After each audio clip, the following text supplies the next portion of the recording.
live kawuok hotel mar Nyadhi e Kisumu County, Dunga Lakeside Resort. Chenro mari mar Main County no asingo ne juma manokalo chien juma manyien eri. Wabiro bedo kendo koda gi wendo marwa jawach e lo Kisumu County migosi Alois Ager. Kama no we juma manokalo chande na wadhi weche ge ko mag health sector, weche go e ko bende mar ng'eto Kisumu County chopo kar kanyo molo chutho gik manosemuke town kairi to koda ge me badhi to achiel to koda gi weche ge ko bende mag endorsement ma iwacho ni ne gidhiro to gin be gocho ni oe macha mana gima notimore kende. Gima mako dhoga ahinya janeno Malulu TV eni kaka ne warwakore juma chande e kaka ochako rogoro mukwarakore kende. Mano manyiso ni chal ni mine ge kuma ni tokwa samono tiyo gi roho achiel kata juogi achiel e kendo twejni eri.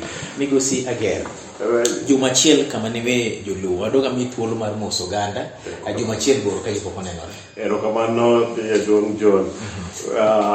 Mos kuom paro ne jopiny kaka nyocha warwako e samoro kajiso minot nadhi e TV to bolo na sudi apano ero na sudi Christmas best. Koro arwakni kama koro ape kamino prosewani. Yes. To kaka gima nyalo timo onge joge marwakowa.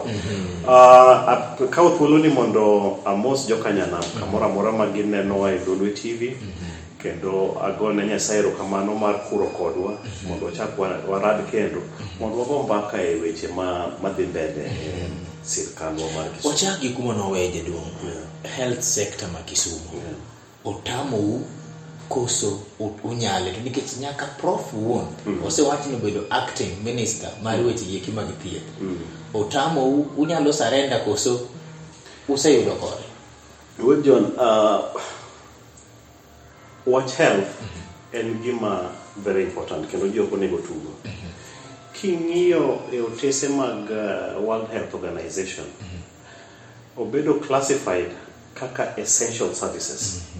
Essential services gin weche mag thieth, weche mag kaka arita kwe, defense, joka kaka wazima moto, magi jok ma World Health Organization nodhi mobet piny mong'iyo mowacho ni jogi kata chiko koyienegi ni mondo jok matiyo kuondeho odhi kata mane e ng'anyo. Health oa mabor. Anya wacho ni gima wasenene under devolution e dongruok mar health bor korie. Chon kane pod wadongo mane pok pod onge devolution nokinya donjo kata e public hospital kidonjo to tikne erwaki gi gate kichope gate ing'eni sechope hospital. Sani mano ok timre. King'iyo infrastructure anya koni ni e Nyakach anonyuola e Nyakach ne kiweyo Nyabondo Mission Hospital ma en hospital mar jo Catholic ne wan gi Sigoti Health Center gi Papo Nditi gi Katito mage gik mane wang'eyo ma wan ne kwadongo to waidho got wan lower ti idho escarpment mondo kidhi hospital tituo mane dhi Sigoti. Sanie kibiro dalawa Kandare wanti gi dispensary not mokbor ni kilomita 1.5 mama nadhiye en ng'ama sani choge ojo development mosebet ng'eny. Gima ng'ato nyalo wacho ni health nyalo tamowa okang'eny. King'iyo e manifesto professor nowacho ni wadhi bet imiluongo ni UHC obiro waneno ang'o miyo ni kelo UHC gimiluongo ni universal health coverage. Tiende ni jopiny osebet ka hinyore iluongo ni through out of pocket payment for health services. Gino osebet ka hinyo jopiny. Kane wadonjo twago kwan ni Kisumu County nitie ji adi mok nyal chulo for health services. Nwayudo ni wan gi iluongo ni households, families 90,000 ma ok nyal. Mae kama nwachake basis mar timo wach mar UHC mondo wang'e kaka jogi nyalo yudo thieth maonge chudo moro amora. Thieth ok nyal bet ka gik moko onge hospital. Thieth ok nyal bet ka gik miluongo ni commodities yedhe onge hospital. Thieth ok nyal bet ka jothieth onge hospital. Magi te osetem mondo kel malo. Waseketo yiende to waseketo nyaka infrastructure gik miluongo ni minyalo tigi ostal. To maduong' moloyo, ing'eni wasefwenyo ni ji tho ne gik moko minyalo konye e yo machiegni. Ni ng'ato nyaka wuog Kandaria kata Bodi Kolunje mondo timne bero Russia nikech odwa nyuol. Ma ok gima onego bed ni timore sani. To mae gima omiyo ngire ka nodonjo to chako wacho ni wakwongo waterru thieth machiegni gi jopiny. To waketo county hospitals, Ahero, Moroni, Nyakach, Kombewa, Chulaimbo, Geta, mondo bed gi gik ma ginyalo timogo gimiluongo ni life saving services. Kata kaka bero gini. Sani wan gi kar bero Ahero, wan gi kar bero Moroni, watieko Nyakach, wan gi kar bero Kombewa, koro wadonje Chulaimbo modwa tieko, Geta wadwa tieko. Namba 2, nitie gimiluongo ni referral system. Ng'ato ka tuo to onego bed ni kore ikete matatu iwuotho kode. Ere kaka ng'ani dwa wuok from Bakonditi ka dwaro emergency service to chopo ka. Kano wadonjo nwayudo ka Kisumu ne nitie gi ambulances moko. To kanyalo tiyo gi wach maber chieng' moro ne ka governor ne launch ambulances moko. No wacho ni ok odwa winjo gimoro ni ambulance machal matatu. Ambulance onego bed gima konyo ngima dhano. Mae momiyo nyaka nyo donji kuom ambulances manentie osemedo 14 mantie gi ICU equipment mondo ong'i kaka nyalo konyo wach referral system. Gigi te dhi mbele to kibiro kuro e referral hospital Jaramogi ka. Ne gima noger chon ma sani dwaro uplifting manyo ositer malo makoro sechopo kama koro o attract nyaka doctors moa oko mondo bio time thieth moko manyalo konyo jowa kaka neurosurgery. Sani wagero neurosurgery department Jaramogi.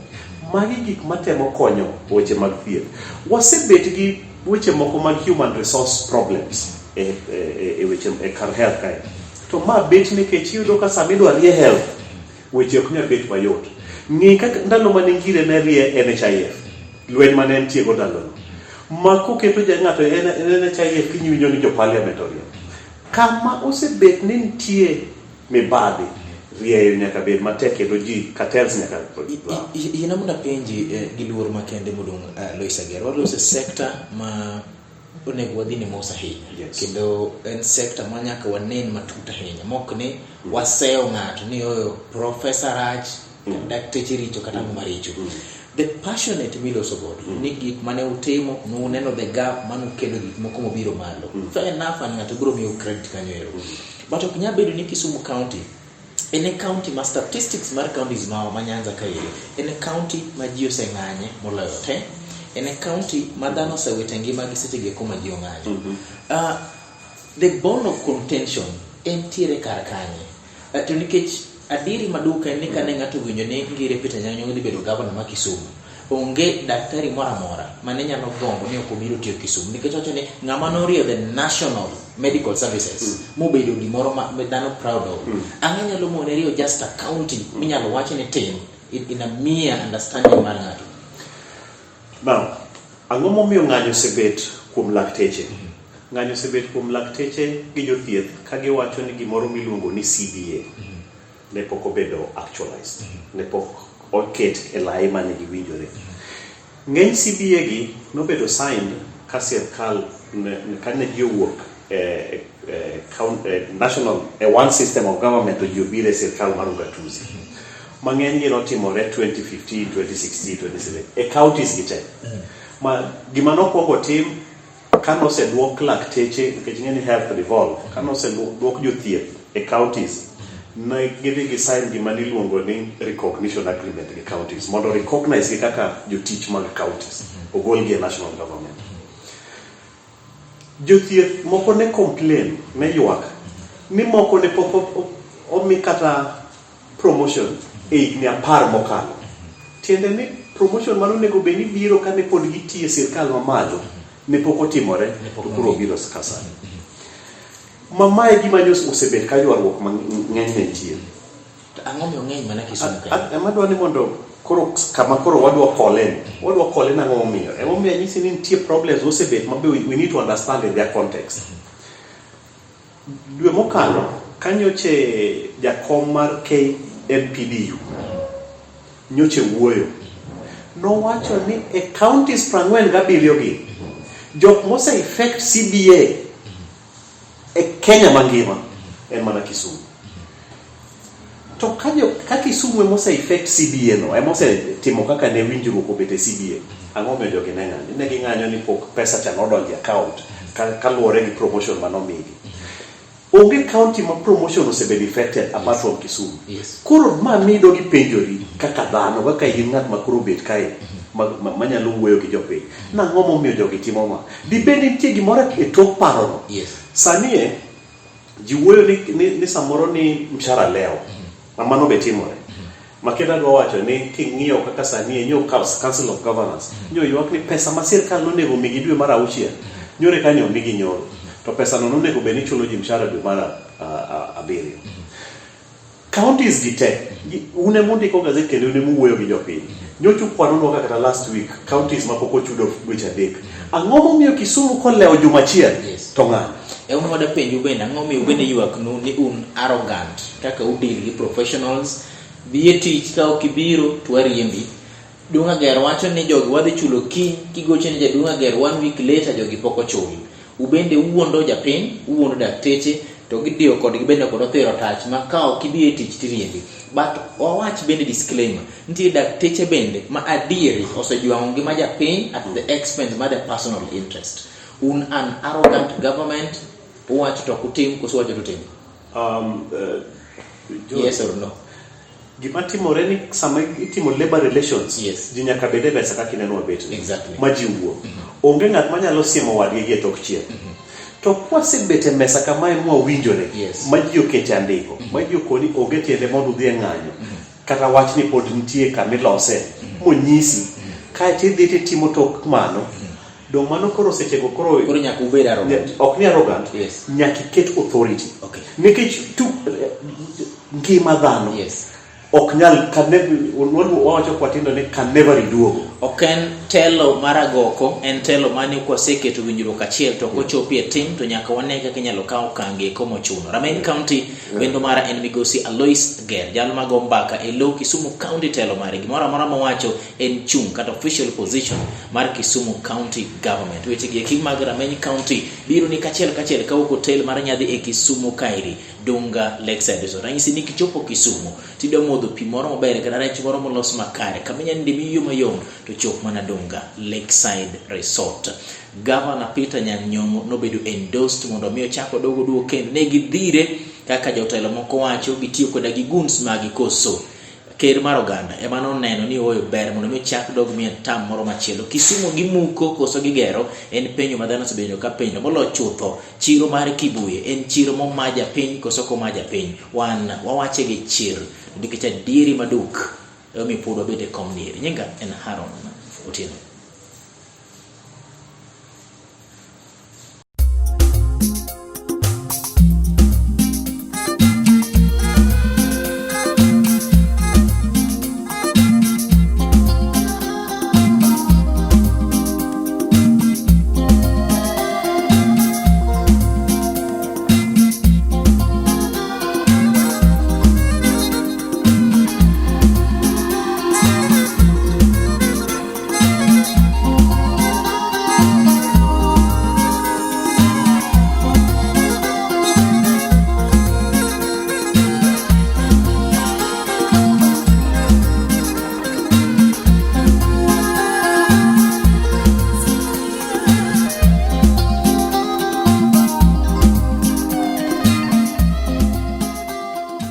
Machiegni tielo mogik mar chendo mare juma manyien kendo wendowa en wenda achiel chanda ng'omi wachako dogo luonge kendo nikech owache gi chir kako nego bene wache seche mana ikora ne bire interview ni wachi ni siri mane an godo ni ng'ata maloso ga ilo sirikal bro bero kendo bro pako sirikal mane omiyo nyaka waket twagni mondo me wang'i kaka gik moko timore molo chutho gi wang' kaka japiny tiyo ringo subtire. Molur Jaduong' Alois Ger. Kisumu County. Adiere king'iye to bernde gi chuny boma kanyo.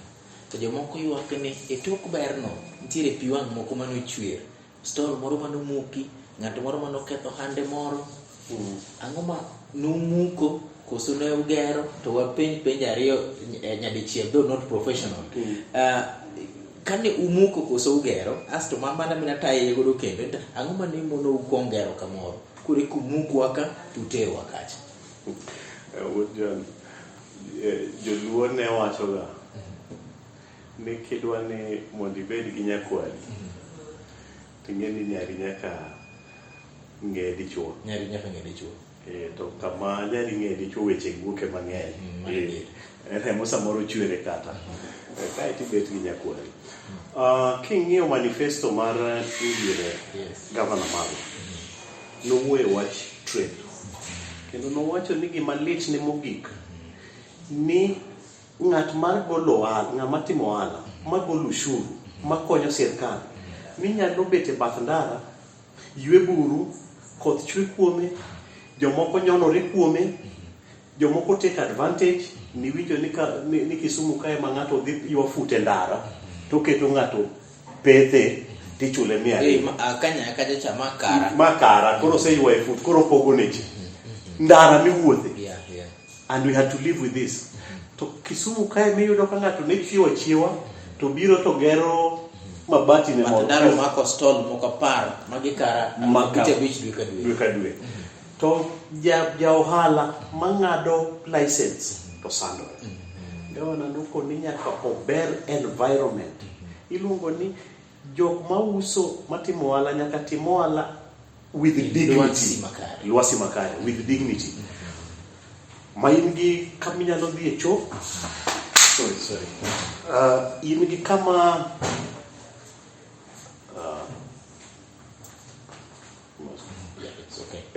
in gi kama inyalo yude kar konyruok, inyalo yudo pi kendo security bentie.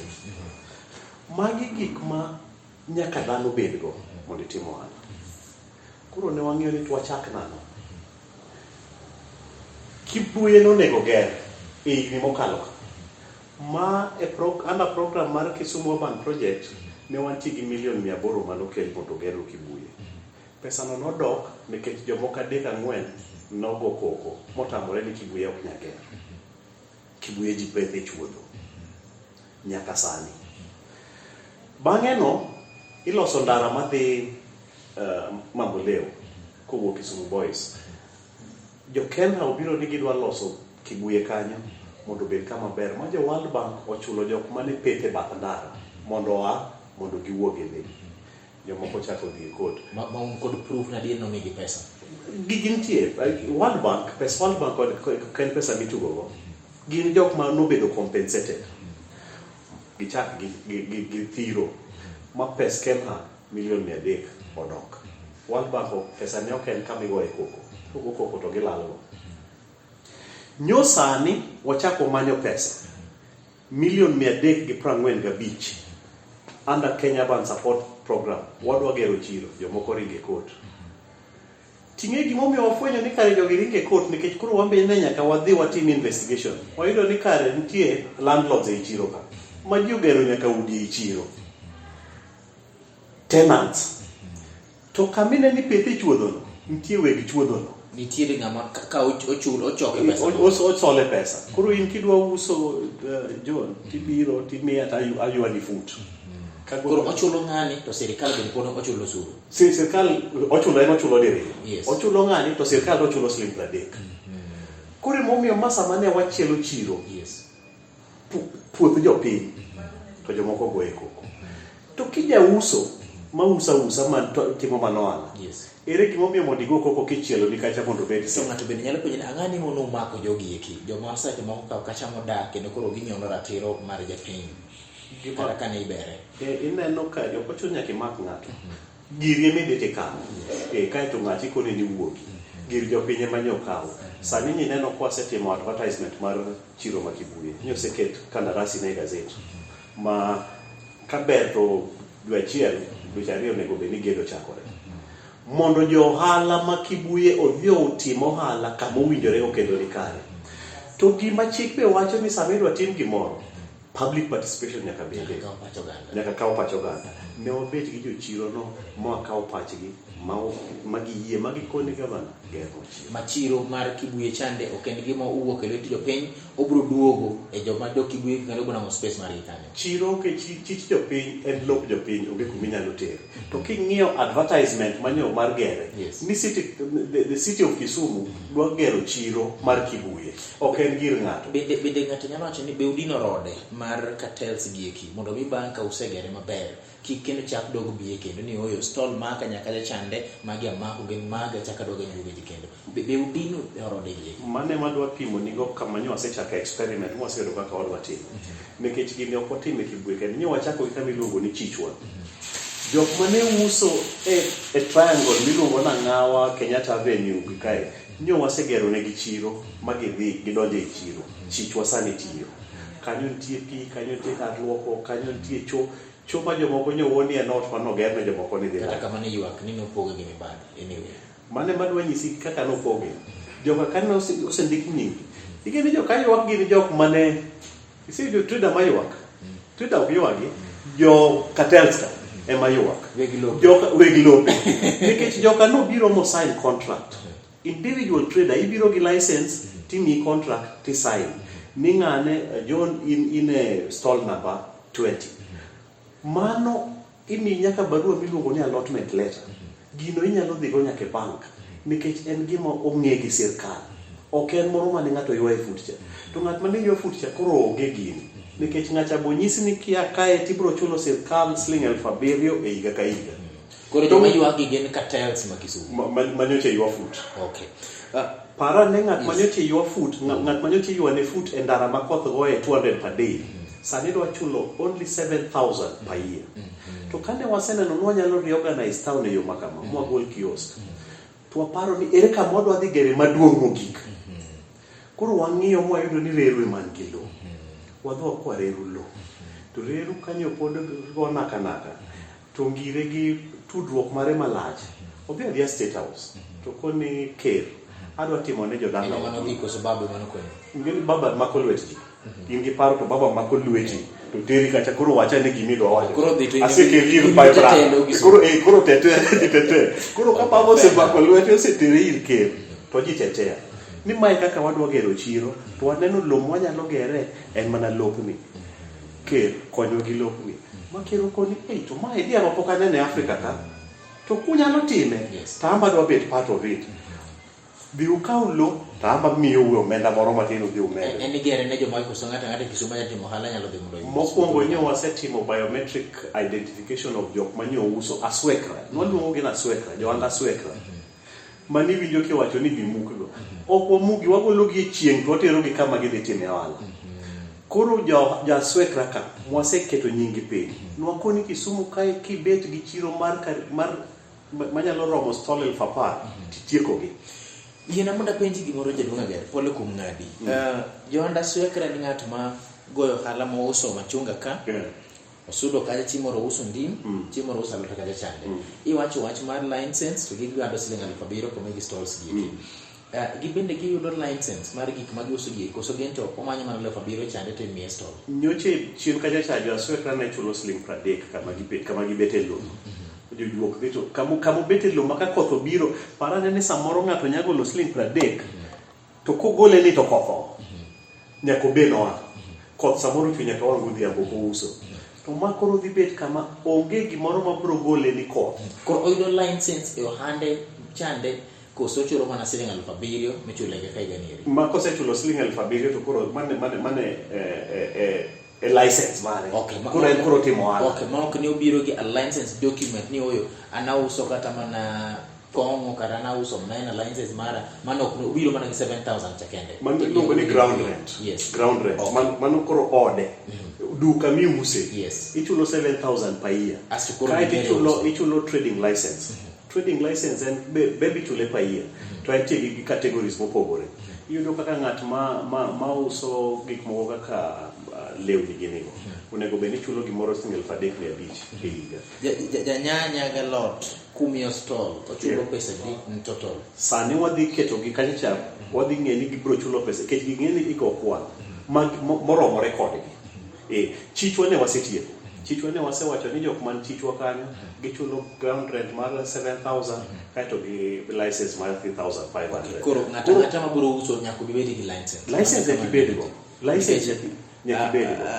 Pacha moro matin ne kona ne ng'ato ma jauso gato suya kere dar niri oonge gi license but ochulo suru ne county. But oonge go koro watere kama ok obiswekre to bet gi license. Okay, it's fine, fair enough. Mondo koro kik ng'ato wuotho gi gigi.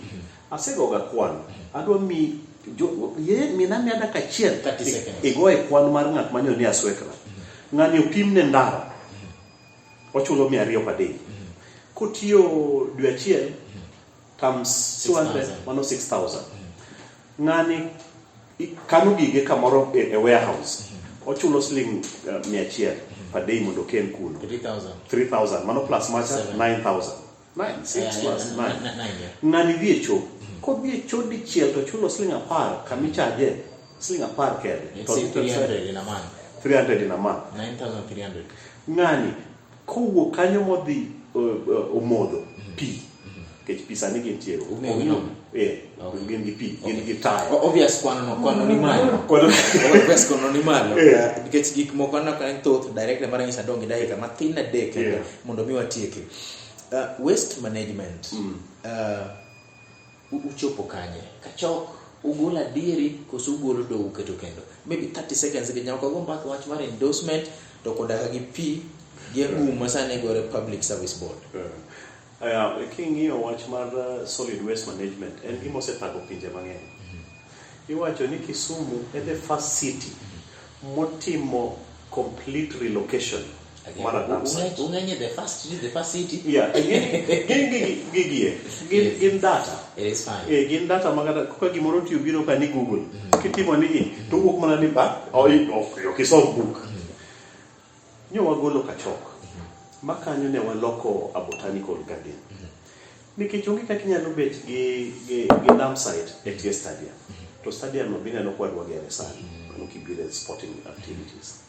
Koro kacha ne wakoni obed kama nyithindo nyalo ywe, en gi swimming pool, en gi park moro miluongo ni Ligi Ndo. Kachoka. En odhi bet bustani. Kisumu ka onge public not public park but public swimming pool. Kidwa gabal Kisumu ka nyaka idhi Sunset, nyaka idhi Kisumu Hotel, nyaka idhi Katibiro ka. To magi ng'eni kibiro to nitie nyakigol gimoro matin. To nitie jowa moko madwa dhi gabal kata nyithindo mondo puonjre to ginyal bet gi, ok ginyal yudo gino. Emomiyo wadwa gero a public swimming pool Kachok mondo bed kama nyathina gi nyathini nyalo dhi e magoya bal ka wabet wabe wang'iyo to samoro anyako ne nyadendi tie yien ni ing'eni kawuono to wang'i yo to nyathi ka bitugo kacha to nyathi ma koro dwa develop talent ne mar mpira be dhi e pub kacha Ligi Ndogo no. Iwacho ni ugolo taka to uolo mop kanye bende na dieri kusuga na dieri kane wachako golo Kachok yes, ng'eni mane ma iwacho wani otho koso ngima kata ng'ato pod ywe otho koso ngima ng'ato nyawacho ni no pulse ne pod nitie chunye to osegine but pulse ne pod nitie mano kidhok e medical terms. Ne wagole wachiele mwapidho yien to nitie kama nwaweyo maniluongo ni sorting area. Kane pod waloso wach mar low military taka chiga ma waseng'iewo 84 acres ma kanyo dhi bet gi sheds mag timo sani ng'eno ok wadwar gimiluongo ni dump site. Gima waloso sani en gimiluongo ni waste to energy center. Awinji pod uolo taka Kachok oso kuolo Kachok ok ole taka nwa decentralize wach Kachok. Makidhi e sub counties wanti gik miluongo ni collection and sorting centers. Ngeni nitie pogruok gi dump site gi sorting. Wana ng'iyo malena jisip na moro ntiere matie county kwa ni Belinda Nyakinya. Kuma wiyo winje environment ahinya. Yes. Nose puonye muni sane might the process. Niwacho ni unless you are willing to be taught you can never teach. You can never, yes. Kuno sani kama Belinda no kuenjie no. Gini negi somo maber ahinya. Belinda ngeno dhi somo gini nyaka China. Mo bet kuno igni ariyo moduogo. Nyaka mathere ng'inyi and very thrilling. Kuro giseketo lai maber mar timo sorting. Masani kaka wawuok gimomiyo nyo wadeko mapok wadhi kocha to wasechako tich kuno en koth manyoche chwecha ndara mawuok chiga kaka dhi nyaka mawuok Mamboleo car wash kadhi e lopno nopong'o. Sani koro waseyawe, wasechako chielo kachacha, kaeto wadwa gero gimiluongo ni sorting sheds. Sheds gin ma koro lori bro biro to soe iwe to olo kacha to jok matimo sorting kaeto gino kelo ne ji ohala. Nyaka watieki nikech sa orumo jaduong' to ok wanyal wacho weche gi te. Nyaka bidong' thuolo chieng' machielo mondo ibi mondo igo kodwa mbaka kendo. Ngire Peter Anyang' Nyong'o nobedo endorsed kod jakom juma manokalo chien koso no hire ji mondo mi odhi odhir baba mondo endorse jakom. Is it really koso gima nochon? Ing'e ni ng'at manyalo bet kamoro mawache dhoge mabutume ni baba ng'ato biro. Mano ng'amo kia baba to kia siasa ma Kenya. Baba ng'at manyalo dhi Uhuru Park to dhano milion 3 luwo bang'e to dhi kuno. Didhir gi ji midhir. Bong'e gimowacho. Baba nobiro Kisumu bang' dweche 6 nyaka ne wach korona chakre. Mobed oko ka koro nyolor piny. To kanyo biro to koni enowoni korona loro piny kare to tich tire kamote marach. Okono neno tich madhi mbele makata enoyiego. To chako wacho ni kanyo oa komanyo en Nairobi ofise kacha. Ngeno ofise no sani ji dhiye nyaka ministers. To minister moro ni ka last week ilongo ni Mutahi Kagwe nyobro ng'iyo ikruok maro ma deal gi covid. Mabe neno Kisumu mo otamore dok. Kade ok ni ofise ni Nairobi Mutahi Kagwe do dak Kisumu. Koro governor Peter Anyang' Nyong'o odhi chung kendo ne tumanya ko mar governor. Governor Peter Anyang' Nyong'o dhi chung nikech tijege ge mpango mineno kopango dhi maber kendo moro jopiny. Ng'ato biro penjo ni jatelo mok nyal keep a promise kendo chalo ng'at ma dwa budhe telo manosingo nok dhi betie is not jatelo monego be trusted. Kani intiere team kali rally manogoyo Kibuye, one of the first last rallies mau. Ngire Peter Anyang' Nyong'o wacho and I quote, tera ura rie Kisumu de chiel kende tanaweyo. Rie dichiel once and for all. Yes. Rie once and for all, not rie one time. Rie once and for all. Ni Kisumu obede lai once and for all. Mondo shenanigans moko manyo jiti tugo Kisumu kaka orum. Koro kawuono onge kama Ngire Anyang' Nyong'o nowacho na dhi for one time. Adhi loso Kisumu once and for all, and it will be a city for the world. Adhi loso Kisumu once and for all. Janeno Malunde TV gin jo siasa gimowach kawuono ni kochopo kiny inyalo wach ni jofwambo emano miskuota ginero mana wacho kawuono ni owachi ni ok en ni adhi tiyo dichiel taweyo adhi rio Kisumu once and for all kodo kawmo ne gini 15 thuolo mobro kawo ero nen morna hinya mar gombaka kod migosi Alois Ager jawach kamedo kanyo matin. Yes. King'iyo kamera ni tero. Yes. Kenya nigi chike. Achiel kuom chike ma Kenya nitiego en ni governor nyalo mana tiyo 2 terms mogo kalo kanyo. Mana ka wang' chik moro dogo med kae no kede tama de. Sani pod wangi kare krenda mokele wanyalo lemo ni Nyasaye ominwa Ngire ngima mayom maber mondo dhi tama de. Lakini sani to pod wangi ni katiba wacho ni tama riyo. Erokamano. Wachopo giko mar Chirniri janeno Malunde TV nobiro ni live kawuok Dunga Lakeside Resort. Anyisi ni kaka pile ka ichopo Kisumu County, Kisumu City kairi to penyi to Dunga Lakeside Resort ni kar kanyo mondo mi chopi ibro yudo rwak mar nyadhi ka achiel to koda gi lwasi moromore kodi iniwuon. To nikech en hotel malonga ahinya. Janeno Malunde TV chako doga time kendo chieng' machielo nikech oking'eni wendo mane mabiro kelo e komni eri mondo ibende go kodwa mbaka kairi. Erokamano jaduong' kuom kawo thuolo mari mar mondo mi king'iyo kamera ne tir go riti ne piny luo. John Aguero kamano kuom miyowa thuolo ni mondo wago mbaka gi jokanyanam wapimne gi gima dhi mbele sirkal to gimbe gipimnwa paro gima gineno kaka jopiny. Wakwayo ni ngima mar Nyasaye omedwa ngima, omedwa teko, to wamed wuotho wang' achiel kaka wasewuotho mondo walos Kisumu obed county of choice once and for all kaluwore gi thoro mar Ngire Professor. On a lighter note kidok ani mosi no siep na monti miluongo ni Jakakamega sani ncha nukao golo e fwambo konieri obiro bedo malo kono he ero kamano kwa gole fwambo visi mono dongo no bedo ntiere man is a degree okwa gole fwambo en manaja fwambo ke sirkal be nigi gaw mar fwambo uterio ngalo moro mali visi ni wuod jo no mose abro time kendo chieng machiero iloji te momiyo chenro niri obedo kare director kendo producer mar chenro ni eri Aduda Vincent kachiel to kod gidan kod jite mantiere to kare momiyo tipo ni obedo kama iluonga ni Haron Otieno. Lolwe TV gini en marwa Wameny County kawuono kiny nyaka chieng. All right.